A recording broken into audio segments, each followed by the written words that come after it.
Guys, ಎಲ್ಲರಿಗೂ ನಮಸ್ಕಾರ. One life bro YouTube ಚಾನಲ್ಗೆ ಸ್ವಾಗತ. ನನ್ನ ಹೆಸರು ಅಕ್ಷಯ್. ನಾನು ರೈಡಿಂಗ್ ರಿವ್ಯೂ ಮಾಡ್ತಿರೋ bike all new 2024 TVS Apache RTR 164V BS6 E20 fuel compatible with OBD2B ಜೊತೆ ಈ ಒಂದು ಬೈಕ್ ಬರುತ್ತೆ.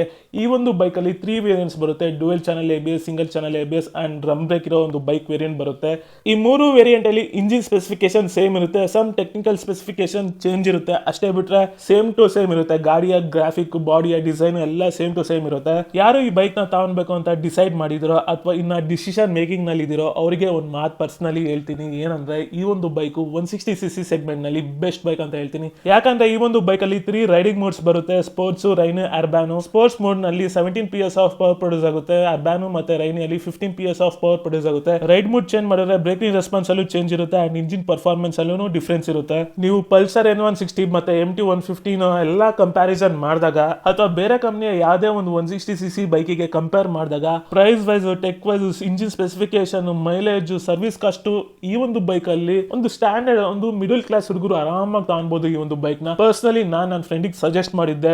ಅವನಿ ಒಂದು ಬೈಕ್ ನ ತಗೊಂಡು 2 ವರ್ಷ ಆಗಿದೆ. ಫುಲ್ ಸ್ಯಾಟಿಸ್ಫ್ಯಾಕ್ಷನ್ ಅಲ್ಲಿ ಅವನಿದಾನೆ. ಯಾಕಂದ್ರೆ ಅವನು ಡೈಲಿ ಆಫೀಸಿಗೆ ತಗೊಂಡು ಹೋಗ್ಬೇಕು ಅಂಡ್ ಮೈಲೇಜ್ ಮತ್ತೆ ಹ್ಯಾಂಡ್ಲಿಂಗ್, ಬ್ಯಾಲೆನ್ಸಿಂಗ್ ಎಲ್ಲ ಸಖತ್ತಾಗಿದೆ ಅಂತ ಹೇಳ್ತಾನೆ. It is an real review from my friend. ನಾನು ಪರ್ಸನಲಿ ಅವನಿಗೆ ಸಜೆಸ್ಟ್ ಮಾಡಿದ್ದೆ. ಅವ್ನು ತಗೊಂಡಿದ್ದಾನೆ. ಗಾಡಿ ಮಾತ್ರ ಸಖತ್ತಾಗಿದೆ. ಈಗ ನಾನು ರೈಡಿಂಗ್ ರಿವ್ಯೂ ಮಾಡ್ತಿರೋ bike the all new 2024 TVS Apache RTR 164V dual channel ABS bike ನ ರೈಡಿಂಗ್ ರಿವ್ಯೂ ಮಾಡ್ತಾ ಇದ್ದೀನಿ. ಬನ್ನಿ ಸ್ಪೆಸಿಫಿಕೇಶನ್, ಫೀಚರ್ಸ್ ಎಲ್ಲ ತಿಳಿಸ್ಕೊಡ್ತೀನಿ. Let's dive into A review. RTR 164V bike ನಲ್ಲಿ 2 ಟೈಪ್ಸ್ ಆಫ್ ಕಲರ್ಸ್ ಬರುತ್ತೆ. ಸ್ಪೆಷಲ್ ಎಡಿಷನ್ ಕಲರ್ಸ್ ಅಂತ ಬರುತ್ತೆ, ಇನ್ನೊಂದು ನಾರ್ಮಲ್ ಕಲರ್ಸ್ ಬರುತ್ತೆ. ಸ್ಪೆಷಲ್ ಎಡಿಷನ್ ಕಲರ್ಸ್ ನಲ್ಲಿ ಅಲಾಯ್ ವೀಲ್ಸ್ ರೆಡ್ ಕಲರ್ ಅಲ್ಲಿ ಬರುತ್ತೆ. ಇನ್ನು ನಾರ್ಮಲ್ ಕಲರ್ಸ್ ಅಲ್ಲಿ ಬ್ಲಾಕ್ ಕಲರ್ ಅಲಾಯ್ ವೀಲ್ಸ್ ಬರುತ್ತೆ. ಲುಕ್ ವೈಸ್ ಬಂದಾಗ ಯಾವುದೇ ಆಂಗಲ್ ಇಂದ ನೋಡಿದ್ರು ಈ ಗಾಡಿ ಸಖತ್ತಾಗಿ ಕಾಣುತ್ತೆ. ಪಕ್ಕಾ ಸ್ಪೋರ್ಟ್ಸ್ ಬೈಕ್. ಫ್ರೇಮ್ ವಿಚಾರಕ್ಕೆ ಬಂದಾಗ ಡಬಲ್ ಕ್ರಾಟಲ್ ಸ್ಪ್ಲಿಟ್ ಸಿಂಕ್ರೋ ಸ್ಟಿಫ್ ಫ್ರೇಮ್ ಅಂತ ಕರೀತಾರೆ ಅಂಡ್ ಕ್ರಬ್ ವೇಟ್ ಬಂದು 146 kg ಬರುತ್ತೆ. ಹೆಡ್ಲೈಟ್ ವಿಚಾರಕ್ಕೆ ಬಂದಾಗ LED headlight with day time running light ಜೊತೆ ಬರುತ್ತೆ. TVS ಅಂತ ರಿಟರ್ನ್ ಮಾಡಿದ್ದಾರೆ. ಇಂಡಿಕೇಟರ್ಸ್ ವಿಚಾರಕ್ಕೆ ಬಂದಾಗ 4 indicators, halogen bulb. Tail light ವಿಚಾರಕ್ಕೆ ಬಂದಾಗ LED ಟೈಲ್ ಲೈಟ್ ಬರುತ್ತೆ. ಹ್ಯಾಂಡಲ್ ಗ್ರಿಪ್ಸ್ ಎಲ್ಲ ಹೆವಿಯಾಗಿ ಕೊಟ್ಟಿದ್ದಾರೆ. ಒಂಥರ ಬ್ಯಾಟ್ಮನ್ ತರ ಕೊಟ್ಟಿದ್ದಾರೆ. 2 ಲೆವೆಲ್ ಸೀಟಿಂಗ್ ಕೊಟ್ಟಿದ್ದಾರೆ. ರೈಡರ್ ಮತ್ತೆ ಪ್ಲೇಯರ್ ಆರಾಮಾಗಿ ಕುತ್ಕೊಂಡು ಹೋಗ್ಬೋದು ಲಾಂಗ್ ಡ್ರೈವ್ ಎಲ್ಲ. ಅಂಡ್ ಕ್ರಾಶ್ ಯಾರ್ಡ್ ಕೊಟ್ಟಿದ್ದಾರೆ. ಇಂಜಿನ್ ಮತ್ತೆ ಸೈಲೆನ್ಸರ್ಗೆ ಅಂಡರ್ ಕೌಲ್ ಕೊಟ್ಟಿದ್ದಾರೆ. ಅಲ್ಲಿ ಹೈಪರ್ ಎಡ್ಜ್ ಅಂತ ರಿಟರ್ನ್ ಮಾಡಿದ್ದಾರೆ. ಡಬಲ್ ಬ್ಯಾರಲ್ ಎಕ್ಸಾಸ್ಟ್ ತರ ಡಿಸೈನ್ ಮಾಡಿದ್ದಾರೆ. ಬಟ್ ಇದು ಸಿಂಗಲ್ ಎಕ್ಸಾಸ್ಟ್ ಅಂದ್ರೆ ಒಂದೇ ತೂತ್ ಇರುತ್ತೆ. ಫುಟ್ ಪೆಕ್ಸ್ ನೆಲ್ಲ ಹೈ ಕ್ವಾಲಿಟಿಯಲ್ಲಿ ಕಂಪ್ಲೀಟ್ ಮಾಡಿದ್ದಾರೆ. ಗ್ರಾಫಿಕ್ ಎಲ್ಲ ಸಖತ್ತಾಗಿದೆ. ಅಪಾಚಿ ಅಂತ ರಿಟರ್ನ್ ಮಾಡಿದ್ದಾರೆ. 164V ಅಂತ ಎಲ್ಲ ಸಖತ್ತಾಗಿದೆ ಗುರು. ಇನ್ನ ಇನ್ಸ್ಟ್ರೂಮೆಂಟ್ ಕ್ಲಸ್ಟರ್ ವಿಚಾರಕ್ಕೆ ಬಂದಾಗ gear position indicator, RPM meter, speedometer and Bluetooth connectivity ಇರುತ್ತೆ. ಅದನ್ನೆಲ್ಲ ನೀವು ಆರಾಮಾಗಿ ಮೊಬೈಲ್ ನಲ್ಲಿ ಸಿಂಕ್ರೋನೈಸ್ ಮಾಡ್ಕೊಂಡ್ರೆ ಬ್ಲೂಟೂತ್ ಮುಖಾಂತರ ಎಲ್ಲ ಇನ್ಫಾರ್ಮೇಶನ್, ಒಳ್ಳೆ ಇನ್ಫಾರ್ಮೇಶನ್ ಈ ಒಂದು ಅಪ್ಲಿಕೇಶನ್ ಮುಖಾಂತರ ನಮಗೆ ಸಿಗುತ್ತೆ. ಹ್ಯಾಂಡಲ್ ಬಾರ್ ವಿಚಾರಕ್ಕೆ ಬಂದಾಗ ಸಿಂಗಲ್ ಪೀಸ್ ಹ್ಯಾಂಡಲ್ ಬಾರ್ ಬರುತ್ತೆ. ಸ್ವಿಚಸ್ ಕ್ವಾಲಿಟೀಸ್ ಎಲ್ಲ ಚೆನ್ನಾಗಿದೆ ಅಂಡ್ ಡೆಡಿಕೇಟೆಡ್ ಬಟನ್ ಇದೆ ಇನ್ಸ್ಟ್ರೂಮೆಂಟ್ ಕ್ಲಸ್ಟರ್ ನ ಯೂಸ್ ಮಾಡೋಕೆ. ಅಂಡ್ ರೈಡ್ ಮೂಡ್ಸ್ ಎಲ್ಲ ಚೇಂಜ್ ಮಾಡೋಕೆ ಸಪರೇಟ್ ಆಗಿ ಬಟನ್ ಇದೆ. ಸೊ ಗಾಡಿ is like and super bike ಅಂತಾನೆ ಹೇಳ್ಬೋದು 160cc ಅಲ್ಲಿ. ಈ ಒಂದು ಬೈಕ್ ಅಲ್ಲಿ ನೀವು ಡುವೆಲ್ ಚಾನಲ್ ABS ಅಂದ್ರೆ ನಾನು ಪಕ್ಕ ಹೇಳ್ತೀನಿ, ಒಂದು ಟೆಕ್ ವೈಸ್ ಆಗಿರಲಿ, ಡಿಸೈನ್ ವೈಸ್ ಆಗಿರಲಿ, ಲುಕ್ ವೈಸ್ ಆಗಿರಲಿ, this is the best bike ಅಂತ ಹೇಳ್ತೀನಿ. TVS Apache RTR 164 ಈ ಬೈಕ್ ನ ಇಂಜಿನ್ ಸ್ಪೆಸಿಫಿಕೇಶನ್ ವಿಚಾರಕ್ಕೆ ಬಂದಾಗ 160cc single cylinder 4 stroke 4 var oil cool BS6 E20 fuel compatible with OBD2B ಜೊತೆ ಈ ಒಂದು ಬೈಕ್ ಬರುತ್ತೆ. ಈ ಒಂದು ಬೈಕ್ ಅಲ್ಲಿ 3 ರೈಡಿಂಗ್ ಮೋಡ್ಸ್ ಬರುತ್ತೆ. ಮ್ಯಾಕ್ಸಿಮಮ್ ಪವರ್ ಸ್ಪೋರ್ಟ್ಸ್ ಮೋಡ್ ಅಲ್ಲಿ 17 PS ಆಫ್ ಪವರ್ ಪ್ರೊಡ್ಯೂಸ್ ಆಗುತ್ತೆ. ಮ್ಯಾಕ್ಸಿಮಮ್ ಪವರ್ ಅರ್ಬನ್ ಮತ್ತೆ ರೈನಿ ಮೋಡ್ ಅಲ್ಲಿ 15 PS ಆಫ್ ಪವರ್ ಪ್ರೊಡ್ಯೂಸ್ ಆಗುತ್ತೆ. ಮ್ಯಾಕ್ಸಿಮಮ್ ಟಾರ್ಕ್ ಸ್ಪೋರ್ಟ್ಸ್ ಮೋಡ್ ನಲ್ಲಿ 14.73 Nm ಆಫ್ ಟಾರ್ಕ್ ಪ್ರೊಡ್ಯೂಸ್ ಆಗುತ್ತೆ. ಮ್ಯಾಕ್ಸಿಮಮ್ ಟಾರ್ಕ್ ಅರ್ಬನ್ ಮೋಡ್ ಮತ್ತೆ rainy mode ಅಲ್ಲಿ 14.14 Nm of torque produce ಆಗುತ್ತೆ. Fuel supply system ವಿಚಾರಕ್ಕೆ ಬಂದಾಗ ಬೋಶ್ ಫ್ಯೂಯಲ್ ಇಂಜೆಕ್ಷನ್ ಬರುತ್ತೆ. ಅದಕ್ಕೆ RTFI ಅಂತ ಕರೀತಾರೆ. ಈ ಬೈಕ್ ಅಲ್ಲಿ 5 ಸ್ಪೀಡ್ ಗೇರ್ ಟ್ರಾನ್ಸ್ಮಿಷನ್ ಬರುತ್ತೆ. ಕೂಲಿಂಗ್ ಸಿಸ್ಟಮ್ ಬಂದು oil cooled with ram air assist ಅಂತ ಬರುತ್ತೆ. ಕಾವಾಸಕಿ ಬೈಕ್ಸ್ ಅಲ್ಲಿ ಅಥವಾ ಸೂಪರ್ ಸ್ಪೋರ್ಟ್ ಬೈಕ್ ಅಲ್ಲಿ ನೀವು ಕೇಳಿಬಹುದು ರ್ಯಾಮ್ ಹೇರ್ ಇಂಟೇಕ್ ಅಂತ. ಅದೇ ತರ ರ್ಯಾಮ್ ಏರ್ ಅಸಿಸ್ಟ್ ಅಂತ ಬರುತ್ತೆ. ಇಂಟರ್ನಲ್ ಕಂಬಷನ್ ಆಗ್ಬೇಕಾದ್ರೆ ಹೇರ್ ನ ಫಾಸ್ಟ್ ಆಗಿ ಹೇಳ್ಕೊಳಕ್ಕೆ ಈ ಒಂದು ಟೆಕ್ನಾಲಜಿನ ಯೂಸ್ ಮಾಡ್ತಾರೆ. ಸೂಪರ್ ಸ್ಪೋರ್ಟ್ಸ್ ಬೈಕ್ ನಲ್ಲಿ ಈ ತರ ಯೂಸ್ ಮಾಡ್ತಾರೆ. ವೈ? ಬಿಕಾಸ್ ಹೈಯರ್ ಕಂಪ್ರೆಷನ್ ಅಲ್ಲಿ ಫಾಸ್ಟ್ ಆಗಿ ಹೋಗ್ಬೇಕಾಗಿರುತ್ತೆ ಗಾಡಿ. ಏರ್ ನ ವೆಂಟಿಲೇಷನ್ ಫಾಸ್ಟ್ ಆಗಿರ್ಬೇಕಾಗುತ್ತೆ. ಫ್ರಂಟ್ ವೀಲ್ ನ ಸಸ್ಪೆನ್ಷನ್ ವಿಚಾರಕ್ಕೆ ಬಂದಾಗ ಟೆಲಿಸ್ಕೋಪಿಕ್ ಸಸ್ಪೆನ್ಷನ್ ಜೊತೆ ಬರುತ್ತೆ. ಫ್ರಂಟ್ ವೀಲ್ ವಿಚಾರಕ್ಕೆ ಬಂದಾಗ 17 inches tyre profile tubeless tyre alloy wheels ಜೊತೆ ಬರುತ್ತೆ. ಬ್ರೇಕಿಂಗ್ ವಿಚಾರಕ್ಕೆ ಬಂದಾಗ ಫ್ರಂಟ್ ವೀಲ್ ಮತ್ತೆ back wheel dual channel ABS ಜೊತೆ ಬರುತ್ತೆ. ಬ್ಯಾಕ್ ಸೈಡ್ ನ ವೀಲ್ ವಿಚಾರಕ್ಕೆ ಬಂದಾಗ 17 inches tyre profile wider tyre section alloy wheels ಬರುತ್ತೆ ಅಂಡ್ ಇದು ಟ್ಯೂಬ್ಲೆಸ್ ಟೈರು. ಅಲಾಯ್ ವೀಲ್ಸ್ ಇದು ರೆಡ್ ಕಲರ್ ಅಲ್ಲಿ ಇದೆ, ಯಾಕಂದ್ರೆ ಇದು ಸ್ಪೆಷಲ್ ಎಡಿಷನ್ ಬೈಕ್ ಅಂತ ಆಗಿರೋದ್ರಿಂದ. ಬ್ಯಾಕ್ ಸೈಡ್ ಸಸ್ಪೆನ್ಷನ್ ವಿಚಾರ ಬಂದಾಗ ಮೋನೋಶಾಕ್ ಸಸ್ಪೆನ್ಷನ್ ಬರುತ್ತೆ, ಸೆಂಟರ್ ಸ್ಟ್ಯಾಂಡ್ ಬರುತ್ತೆ, ಸೈಡ್ ಸ್ಟ್ಯಾಂಡ್ ಬರುತ್ತೆ, side stand engine cut off ಜೊತೆ ಈ ಒಂದು ಬೈಕ್ ಬರುತ್ತೆ. ಬ್ಯಾಕ್ ಸೈಡ್ ನ ವೀಲ್ ನ ಡ್ರೈವ್ ಬಂದು ಚೈನ್ ಡ್ರೈವ್, ಸ್ವಿಂಗ್ ಆರ್ಮ್ ನೆಲ್ಲ ನೀಟಾಗಿ ಡಿಸೈನ್ ಮಾಡಿದ್ದಾರೆ, ಸ್ಯಾರಿ ಗಾರ್ಡ್ ಕೊಟ್ಟಿದ್ದಾರೆ, ಟೈರ್ ಹಗರ್ ಕೊಟ್ಟಿದ್ದಾರೆ. 12 ಲೀಟರ್ ಫ್ಯೂಯಲ್ ಟ್ಯಾಂಕ್ ಕೆಪಾಸಿಟಿ ಇದೆ. ಅದು ಬಿಟ್ರೆ ಮೈಲೇಜ್ 40 kmpl ಕೊಡುತ್ತೆ 1 ಲೀಟರ್ಗೆ. ಸರ್ವಿಸ್ ಕಾಸ್ಟ್ 2000 ಇಂದ 3000 ರೂಪಾಯಿ ಮ್ಯಾಕ್ಸ್ ಟು ಮ್ಯಾಕ್ಸ್ ಬೀಳ್ಬಹುದು. ಓವರ್ ಆಲ್ ಈ ಗಾಡಿ ಬಗ್ಗೆ ಹೇಳೋದಾದ್ರೆ ಒಂದು ಗುಡ್ ಲುಕಿಂಗ್, ಕಾಸಿಗೆ ತಕ್ಕಂತೆ ಕಜ್ಜಾಯ ಈ ಒಂದು ಬೈಕ್ ಅಂತ ಹೇಳ್ತೀನಿ. ಇನ್ನೇನ್ ಮಾಡೋಣ, let's go for a ride. Special edition bike ಅಲ್ಲಿ ಮಾತ್ರ ಲಿವರ್ಸ್ ನ ಅಡ್ಜಸ್ಟ್ ಮಾಡ್ಕೊಬಹುದು, ಬ್ರೇಕು ಮತ್ತೆ ಕ್ಲಚ್ದು. ಗೈಸ್ ಬನ್ನಿ, all new 2024 TVS Apache RTR 160 4V dual channel ABS ಬೈಕ್ನ ರೈಡಿಂಗ್ ಎಕ್ಸ್ಪೀರಿಯನ್ಸ್ ಮಾಡೋಣ. And this is the key, let's go for a ride. ಈ ಒಂದು ಬೈಕಲ್ಲಿ 3 ರೈಡ್ ಮೋಡ್ಸ್ ಇದ್ದಾವೆ. ಆ ಎಲ್ಲ ಮೋಡ್ಸ್ನ ಚೇಂಜ್ ಮಾಡಿ ಗಾಡಿ ಯಾವ ಥರ ಪರ್ಫಾರ್ಮೆನ್ಸ್ ಆಗುತ್ತೆ ಆ್ಯಂಡ್ ABS ಆ ಥರ ಇದೆ ಅಂತ ನೋಡೋಣ ಬನ್ನಿ. ನನ್ನ ಹಳೇ ವಿಡಿಯೋದಲ್ಲಿ ಸಿಂಗಲ್ ಚಾನಲ್ ABS ವಿಡಿಯೋ ಮಾಡಿದ್ದೀನಿ, ಹೋಗಿ ನೋಡ್ಕೊಳ್ಳಿ, ಐ ಬಟನಲ್ಲಿ ಹಾಕಿರ್ತೀನಿ. Camera all setup.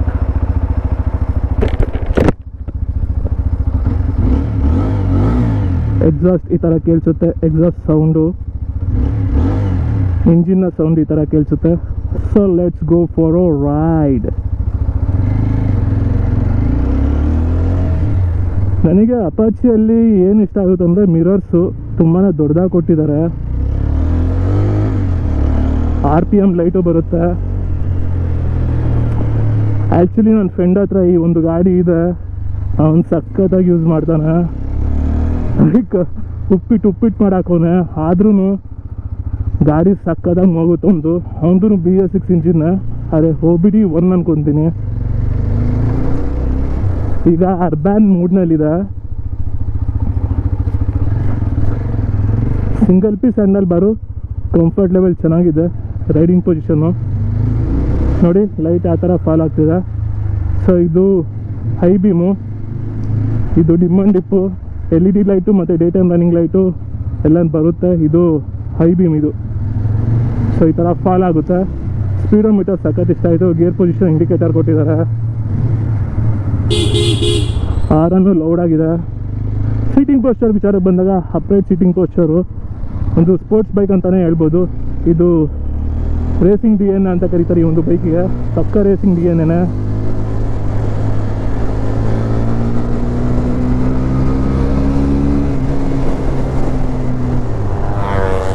ಬ್ರೇಕಿಂಗ್ ಸಖತ್ತಾಗಿದೆ. Dual channel ABS.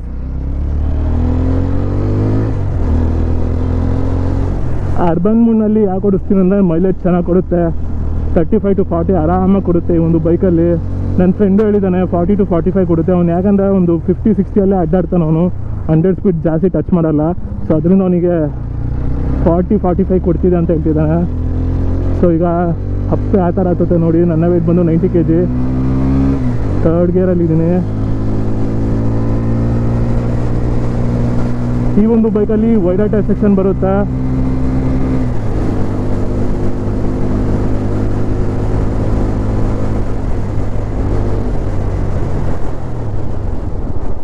Front side suspension ಚೆನ್ನಾಗಿದೆ. ಬ್ಯಾಕ್ ಸೈಡಿಂದು ಹೈವೇಲಿ ಯಾವ ಥರ ಪರ್ಫಾರ್ಮೆನ್ಸ್ ಆಗುತ್ತೆ ಮತ್ತು ಏನೋ ಪಾತಲ್ಸಲ್ಲಿ ಯಾವ ಥರ ವರ್ಕ್ ಆಗುತ್ತೆ ಅಂತ ನೋಡೋಣ. ಅದಕ್ಕಿಂತ ಮುಂಚೆ ಒಂದು ಸ್ವಲ್ಪ ಗಾಡಿನ ಹಿಂಡೋಣ ಬನ್ನಿ.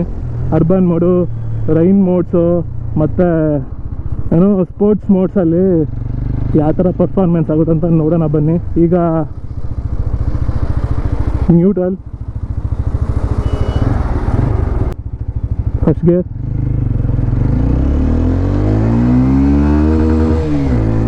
second, third,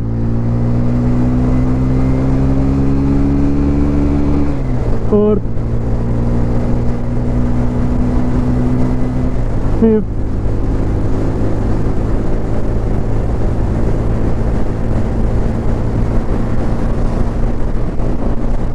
stability there.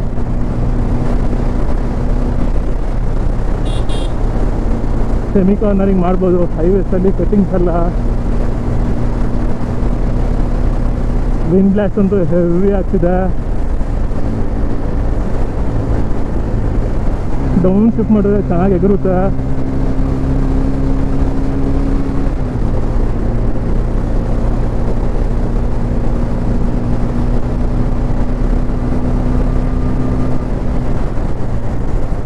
100 touch ಆಗ್ತಿತ್ತು. ಬಟ್ ಟಾಟಾ ಎಸ್ ಅಡ್ಡ ಬಂದ್ಬಿಡ್ತು. ಸೊ ಆದ ಕಾರಣದಿಂದ 100 ಟಚ್ ಆಗಲಿಲ್ಲ, ಇಲ್ಲಾಂದರೆ ಟಚ್ ಆಗಿಬಿಡ್ತಿತ್ತು. ಗೇರ್ ಮಾತ್ರ ಸ್ಲಿಕ್ಕಾಗಿ ಚೇಂಜ್ ಆಗುತ್ತೆ. ಟರ್ನಿಂಗ್ ರೇಡಿಯಸ್ ಎಲ್ಲ ಚೆನ್ನಾಗಿದೆ, ಅಂದರೆ ತುಂಬಾ ಲಾಂಗ್ ಟರ್ನಿಂಗ್ ರೇಡಿಯಸ್ ಇಲ್ಲ, ಶಾರ್ಟ್ ಇರೋದು. ಈಗ ರೈನ್ ಮೋಡಲ್ಲಿ ಹಾಕೋಣ. ರೈನಿ ಮೋಡಲ್ಲಿ ಏನಿರುತ್ತೆ ಅಂದರೆ ಪವರು ರಿಸ್ಟ್ರಿಕ್ಷನ್ ಮಾಡುತ್ತೆ, ಬ್ರೇಕಿಂಗ್ ಸ್ಟೆಬಿಲಿಟಿ ಅಂದರೆ ಆ ಒಂದು ರೆಸ್ಪಾನ್ಸು ಸ್ಟ್ರಾಂಗ್ ಆಗಿರುತ್ತೆ. ಯಾಕಂದರೆ ರೈನಲ್ಲಿ ಗಾಡಿ ಸ್ಕಿಡ್ ಆಗಿಬಿಡ್ದಲ್ಲ. ಈಗ ರೈನ್ ಮೋಡಲ್ಲಿ ಇದ್ದೀನಿ. First gear, second gear, third gear, fourth gear,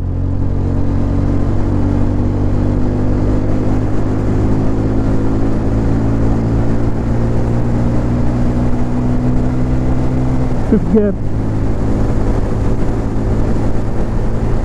ಈ ಒಂದು ಗಾಡಿ short gear shift, air and oil cooled engine. ಇದು ಸರ್ವಿಸ್ ಕಾಸ್ಟ್ ಎಲ್ಲ ಕಮ್ಮಿ ಬರುತ್ತೆ. ಸಖತ್ತಾಗಿತ್ತು ಬ್ರೇಕು. ಥ್ಯಾಂಕ್ಸ್ ಅಂಕಲ್ಗೆ. ಡ್ಯುಯಲ್ ಚಾನಲ್ ABSನ ಚೆಕ್ ಮಾಡೋಕ್ಕೆ ಚಾನ್ಸ್ ಕೊಟ್ಟರು.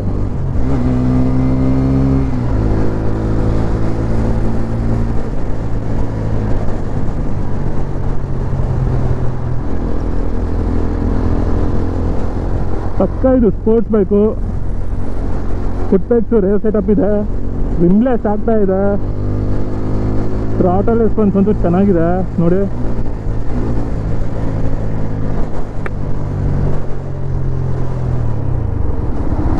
ಗೇರ್ ನಕ್ಕನ್ ಸಖತ್ತು ಸ್ಮೂತು, ಟಕ ಟಕ ಟಕ ಅಂತ ಚೇಂಜ್ ಆಗುತ್ತೆ.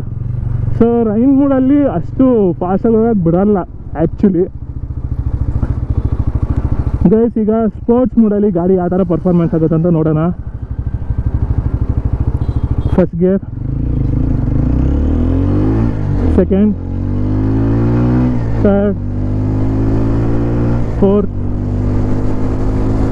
ಫಿಫ್ತ್. ಈ ಒಂದು ಮೂಡಲ್ಲಿ ಅಂದರೆ ಸ್ಪೋರ್ಟ್ಸ್ ಮೋಡಲ್ಲಿ 17 PS ಆಫ್ ಪವರ್ ಜನ್ರೇಟ್ ಆಗುತ್ತೆ. ಆ ಏನು ಪವರ್ ಜನ್ರೇಟ್ ಆಗುತ್ತೆ ಅದು ಸೀದಾ ವೀಲಿಗೆ ಹೊಡೆಯುತ್ತೆ.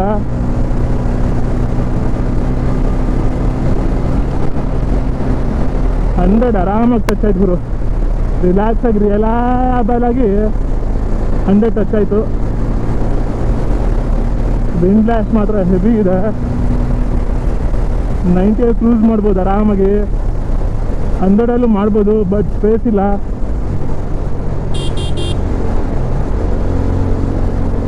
ನೋಡೋಣ ಬನ್ನಿ ಫಿಫ್ತ್ ಗೇರಲ್ಲಿ.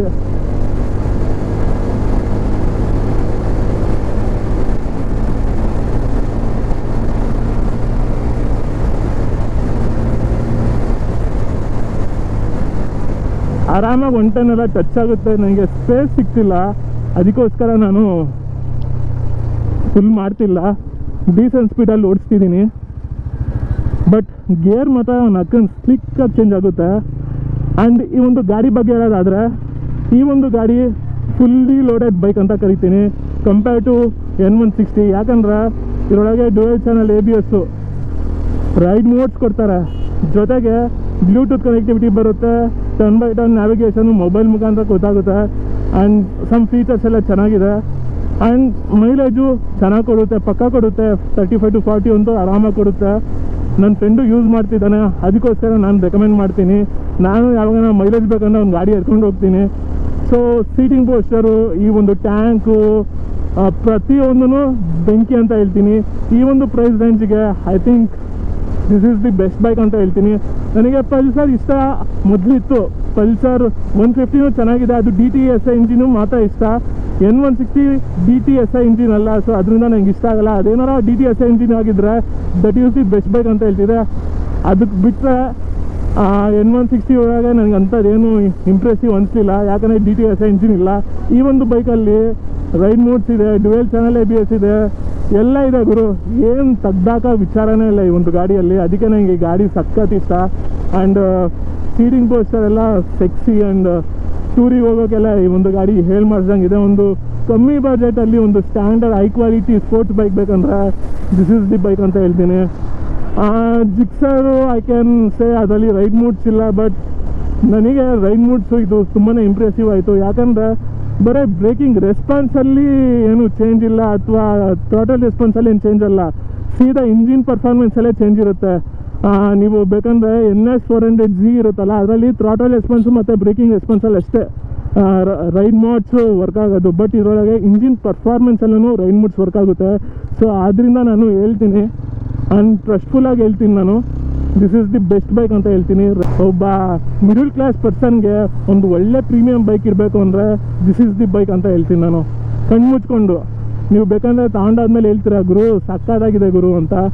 ಟೋಟಲಿ ಅಪಾಚಿ 160ಯಲ್ಲಿ ಏನೇನು ಬೈಕ್ ಇದೆಯೋ ಅವೆಲ್ಲ ಅಲ್ಟಿಮೇಟು. ಸೊ ನಾನು ಹೇಳೋದು ಫೈನಲ್ ಆಗಿ ಏನಂದರೆ, ರೈಡ್ ಮೂಡ್ಸ್ ಇದೆ,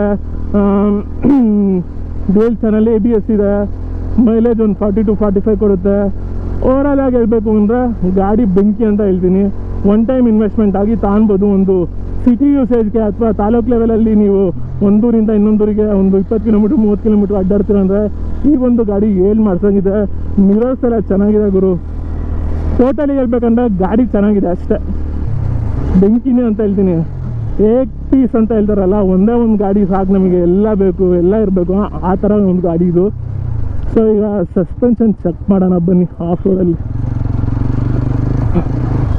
ಆ್ಯಕ್ಚುಲಿ ಹೈಯರ್ ಸ್ಪೀಡ್ಸಲ್ಲಿ ಬ್ಯಾಕ್ ಸೈಡ್ ಸಸ್ಪೆನ್ಷನು ಸ್ವಲ್ಪ ಸ್ಟಿಫರ್ ಸೈಡ್ ಇದೆ, ಯಾಕಂದರೆ ಇದು ಒಂದು ರೇಸಿಂಗ್ ಬೈಕ್ ಅಲ್ಲ. ಸೊ ಅದರಿಂದ ಸ್ಟಿಫರ್ ಸೈಡ್ ಬಿಟ್ಟಿದ್ದಾರೆ. ಆಫ್ ರೋಡಲ್ಲಿ ಏನಂತ ಏನು ಸ್ಮೂತ್ ಇಲ್ಲ, ಓಕೆ ಮ್ಯಾನೇಜಬಲ್. ಸಸ್ಪೆನ್ಷನು ಆರಾಮಾಗಿ ಮ್ಯಾನೇಜ್ ಆಗುತ್ತೆ, ಏನು ಬ್ಯಾಕ್ ಪೈನ್ ಎಲ್ಲ ಬರಲ್ಲ. ಟರ್ನಿಂಗ್ ರೇಡಿಯಸ್ ನೋಡಿ, ಒಂದೇ ಹೋಗೋದು ಬರೋದು ಒಂದೇ ರೋಡು, ಆರಾಮಾಗಿ ತಾಣ್ಬೋದು. ಸೊ ನಾನೀಗ ಸ್ಪೋರ್ಟ್ಸ್ ಮೂಡಲ್ಲೇ ಇರ್ತೀನಿ, ಯಾಕಂದರೆ ಸಿಟಿಯಲ್ಲಿ ಈ ಒಂದು ಗಾಡಿ ಯಾವ ಥರ ಪರ್ಫಾರ್ಮೆನ್ಸ್ ಆಗುತ್ತೆ ಅಂತ ನೋಡೋಕ್ಕೆ. ಯಾಕಂದರೆ 17 PS ಬೇಕಿರೋದು ನಮಗೆ, 15 PS ಅದು ಮೈಲೇಜಿಗೋಸ್ಕರ ಅಷ್ಟೇ ಬಿಟ್ಟಿರೋದು. ಕಾಂಟಿನೆಂಟಲ್ GT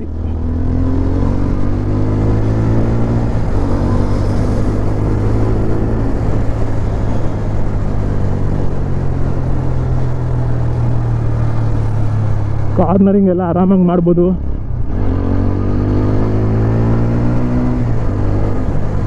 ಗಾಡಿ ಲೀನಾಗಿದೆ, ಚಿಕ್ಕದಾಗೂ ಇದೆ, ನುಗ್ಗಿಸ್ಬೋದು, ಭಯಪಡೋ ಅವಶ್ಯಕತೆ ಇಲ್ಲ.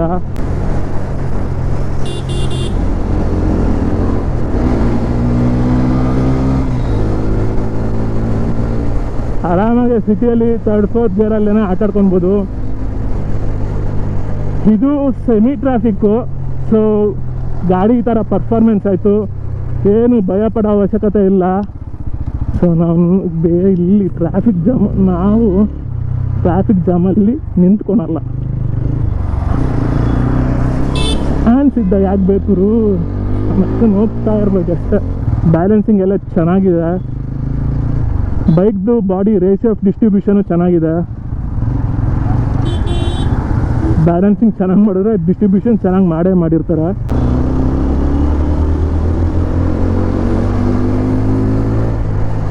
ಮನೋವರಬಿಲಿಟಿ ಇದೆ. ಟಾಪ್ ಎಂಡಲ್ಲಿ ಚೆನ್ನಾಗೇ ಮೂವ್ ಆಯಿತು, ಮಿಡ್ ರೇಂಜಲ್ಲೂ ಚೆನ್ನಾಗಿ ಮೂವ್ ಆಯಿತು. ಈಗ ಲೋ ಎಂಡ್ ಟಾರ್ಕ್ ನೋಡೋಣ ಬನ್ನಿ. ಇದು university road, so real time ಟ್ರಾಫಿಕಲ್ಲಿ ಓಡಿಸ್ತಿದ್ದೀನಿ. ಯಾಕಂದರೆ ಆಲ್ಮೋಸ್ಟ್ ಎಲ್ಲರೂ ಈ ಒಂದು ಗಾಡಿ ತಗೊಂಡ್ರೆ ಸಿಟಿಯಲ್ಲೇ ಓಡಿಸೋದು. ಸೊ ಆದ ಕಾರಣದಿಂದ ನಾನು real time review in traffic.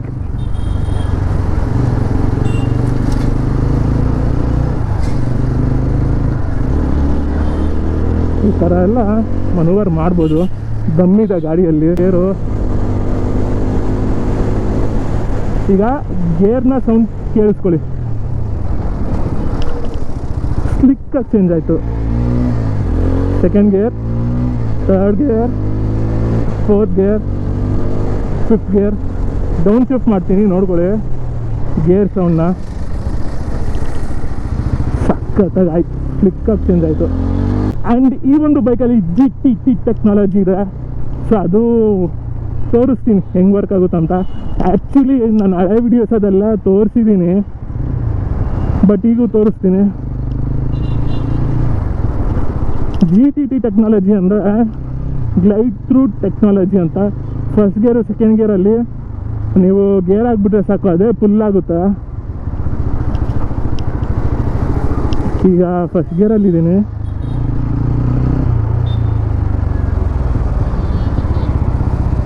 ನೋಡಿ ಗಾಡಿ ಯಾವ ಥರ ಮೂವ್ ಆಗ್ತಿದೆ ಫಸ್ಟ್ ಗೇರಲ್ಲಿ. ಸೆಕೆಂಡ್ ಗೇರಲ್ಲೂ ಹೋಗುತ್ತೆ, ಥರ್ಡ್ ಗೇರಲ್ಲೂ ಹೋಗುತ್ತೆ. ಅದು ಈ ಒಂದು ಬ್ಯುಸಿ ಟ್ರಾಫಿಕಲ್ಲಿ ಯೂಸ್ ಮಾಡೋದು ಬೇಡ. ಈಗ ಫಸ್ಟ್ ಗೇರಲ್ಲಿ ನಾನು ಥ್ರಾಟಲ್ ಕೊಟ್ಟಿಲ್ಲ, ಗಾಡಿ ಮೂವ್ ಆಗ್ತಿದೆ. GTT ಟೆಕ್ನಾಲಜಿ ವರ್ಕ್ ಆಗ್ತಿದೆ.